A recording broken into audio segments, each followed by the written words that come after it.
Ryan. Thank you, Mr Deputy Speaker.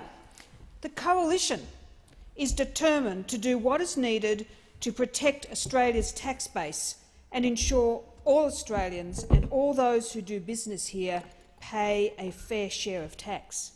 Indeed, Australia is leading global efforts to crack down on tax avoidance, despite Labor's political scare campaign and their cynical games aimed at opposing, white-anting and frustrating this critical tax reform agenda. I welcome the Tax Laws Amendment implementation of the Common Reporting Standard Bill 2015 as another example of Australia's international leadership in the fight against tax avoidance. Globalisation and other technological advances have made it easier for individuals to hold investments in offshore financial institutions. This increases the opportunity for tax evasion. However, better reporting standards and cooperation between international financial institutions and the tax administrations in other countries will provide a powerful weapon in the fight against cross-border tax avoidance. In specifically targeting cross-border tax avoidance, a competent, measured, coherent and collaborative approach, and one that works in concert with other tax administrations around the world, is required. Importantly, the Common Reporting Standard is an international framework developed by the Organisation for Economic Cooperation and Development, working with non-OECD G20 countries to tackle and stop cross-border tax evasion.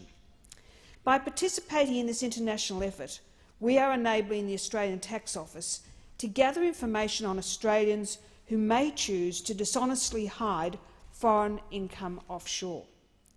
The standard will build on the ATO's current information exchanges and will require banks to identify and report on the tax residency of customers and their accounts. Mr Deputy Speaker, cross-border tax evasion is not a uniquely Australian concern, but it is a global problem that threatens the integrity of our public finances, and this undermines community trust in our tax system. Unlike Labor, the Coalition is committed to creating a fair tax system that helps our economy become more adaptable and agile while enabling increased diversification. That is why we began a comprehensive review into Australia's tax system through the Tax White Paper process, a critical part of our plan to reform the economy and provide real opportunities for Australians to work, save and invest. To achieve this, the government is continuing the tax discussion and review process, which promotes a community-wide conversation on how we can create a fair tax system that supports high economic growth, higher living standards and jobs. In aligning these objectives within the purpose of this bill, let me be clear that the additional tax revenue that could result will not by itself wipe away Labor's debt, nor could it possibly fund Labor's big spending election promises. However, this reform is not insignificant either. Improved transparency, including the ability to exchange taxpayer information between tax authorities, is critical to improving tax compliance and reducing tax evasion. Total tax liabilities raised as a direct result of exchange of information with Australia's treaty partners was about $255 million for 2014-15. If Australians and others who live, work and invest in Australia have bank accounts in other countries, then the implementation of a common reporting standard, together with better arrangements for the exchange of tax information on request between tax administrations around the world, will give the Australian Tax Office and other agencies even more capacity to fight tax evasion. This bill is estimated to deliver a small but unquantifiable revenue, as yet, gain over the forward estimates, but up to $10 million over the next 2 years, and larger unquantifiable gains beyond the forward estimates of up to $100 million. The root causes and symptoms of cross-border tax avoidance are not new, and cross-border tax avoidance is a problem faced by most countries. This means international cooperation and sharing of information between tax authorities is essential to fighting it. In this regard, Australia is leading global efforts to crack down on tax avoidance. This has not happened overnight, nor has it happened by accident. So, Mr Deputy Speaker, I was quite incredulous last week when I heard the opposition leader ask the Prime Minister what the government was doing to rein in potential tax evasion by multinational companies. The reality is that when the government introduced an amendment to the taxation laws to combat multinational tax avoidance last year, the Labor Party lined up on the same side as the big tax dodgers and voted against it. That's right, don't listen to what the former Speaker said. The Labor Party voted against it. Unlike Labor, the coalition government is determined to tackle it in a comprehensive and strategic way. The coalition is proactively responding to the final reports on the OECD Action Plan on base erosion and profit shifting, including a new country-by-country reporting regime. As the Prime Minister pointed out, actions speak louder than words. The coalition government has already actioned key initiatives to stop multinational tax avoidance, which Australia delivered as G20 president, including tough new measures that came into effect from 1 January 2016.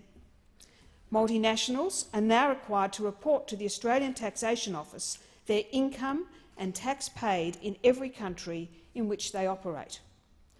Multinationals who avoid paying their fair share will have to pay back the tax they owe plus interest, and also face penalties of up to 100% of the tax owed. In effect, the coalition government pushed forward legislation to give the Australian Tax Office the 21st century tools to combat the ingenious 21st century tax avoidance to collect that money. These measures were legislated and passed through the Senate last year, but notably, Labor opposed it. For the record, Labor voted against it.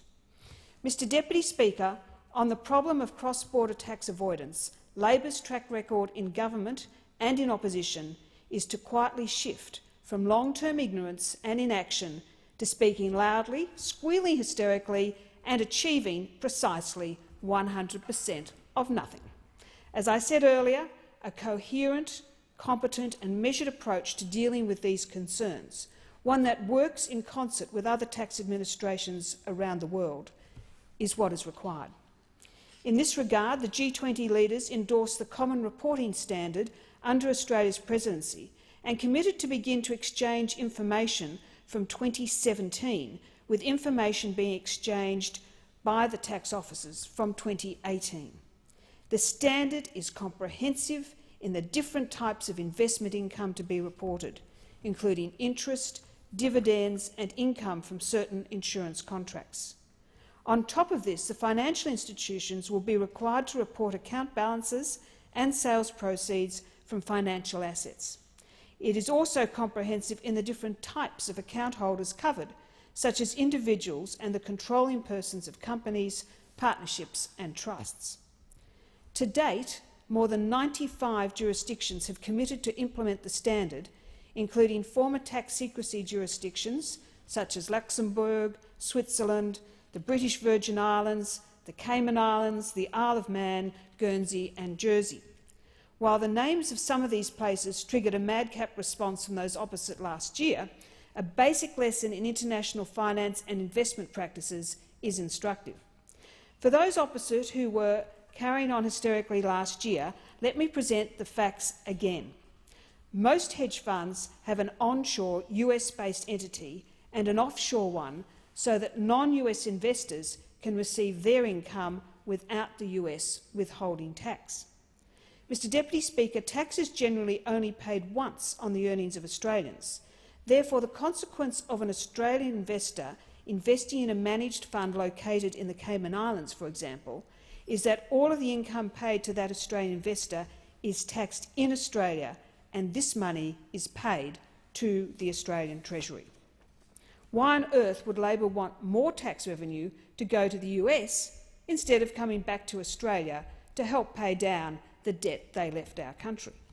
Why on earth would Labor line up with the big multinational tax dodgers and try and stop the ATO collecting the money we need for schools, for hospitals and for roads?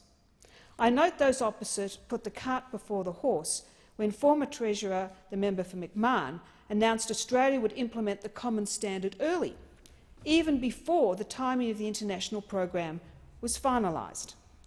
Those opposite clearly are trying to walk on water before they can swim.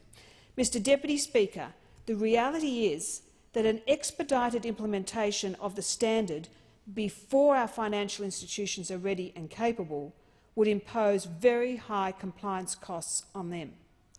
This cost invariably would not be borne by them, but would be passed on to Australian consumers. For this reason, Australian financial institutions will be required to implement the standard on 1 July 2017, which is consistent with the timeframe agreed to at the G20. I thank and congratulate the Minister for bringing this bill forward now to allow Australia's financial institutions to get ready for the changes all fair-minded taxpayers demand. This bill will help ensure all taxpayers pay their fair share of tax by providing tax authorities with information on individuals with offshore accounts, regardless of where their financial accounts are located. Importantly, there will be greater voluntary compliance as more taxpayers know that it has just got a whole lot harder to hide funds offshore without the tax office tracking you down. This will improve the integrity of the tax system by rebuilding community confidence in our tax system, and I commend the bill to the House.